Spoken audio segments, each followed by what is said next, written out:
২০২৬ সালে 'দ্য ওডিসি' মুভির যে মূল ক্যারেক্টার, আপনার 'দ্য অডিসিয়াস' এর ক্যারেক্টারে যে অভিনয় করবেন বা অভিনয় করেছেন তার নাম হলো ম্যাট ডেমন। আমরা অনেকে চিনি, অনেকে চিনি না।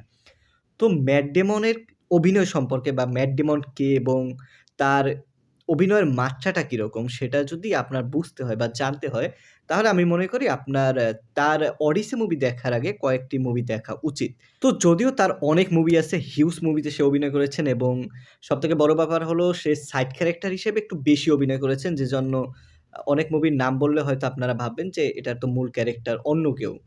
তারপরও আপনাকে আমি সাজেস্ট করব এই ৫ টা মুভি যেটা আপনার অবশ্যই দেখা উচিত। দ্য ওডিসি মুভি দ্য ওডিসি যেহেতু আপনার আরো প্রায় ৫-৬ মাস ৭ মাস পর রিলিজ পাবে, সেক্ষেত্রে আপনি এই মুভি ৫ টা দেখতে পারেন।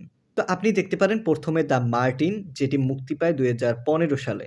তারপর আপনি দেখতে পারেন 'দ্য ডিপার্টেড' মুভিটি যেটি মুক্তি পায় ২০০৬ সালে এবং এখানে লিওনার্দো ডিক্যাপ্রিও অভিনয় করেছেন মূল ক্যারেক্টার হিসেবে। আপনি দেখতে পারেন এরপর 'ফোর্ড ভার্সেস ফেরারি' এই মুভিটা 'ফোর্ড ভার্সেস' না 'ফোর্ড ভি ফেরারি' লেখা। তো এই মুভিটি ২০১৯ সালে রিলিজ পায় এবং এই মুভিটি আপনাকে একটু অন্য রকমের এক্সপেরিয়েন্স দিবে কারণ এটি car related movie, sports car related. তো এখানে 'ফোর্ড ফেরারির' নাম শুনছেন অবশ্যই বুঝছেন যে 'ফোর্ড কোম্পানি' এবং 'ফেরারি' কোম্পানির গাড়ির রেস নিয়ে কাহিনী। তারপর আপনি যুদ্ধের ফিল নেওয়ার জন্য আপনি তার আরেকটি মুভি দেখতে পারেন সেটা হলো 'সেইভিং প্রাইভেট রায়ান' যেটি রিলিজ পায় ২০১৮ সালে এবং তার মূল মেইন ক্যারেক্টারের একটি মুভি 'দ্য গ্রেট ওয়াল' ২০১৬ সালের এটাও আপনি দেখতে পারেন। তার অন্য লেভেলের আপনি অ্যাক্টিং দেখবেন এই মুভিতে।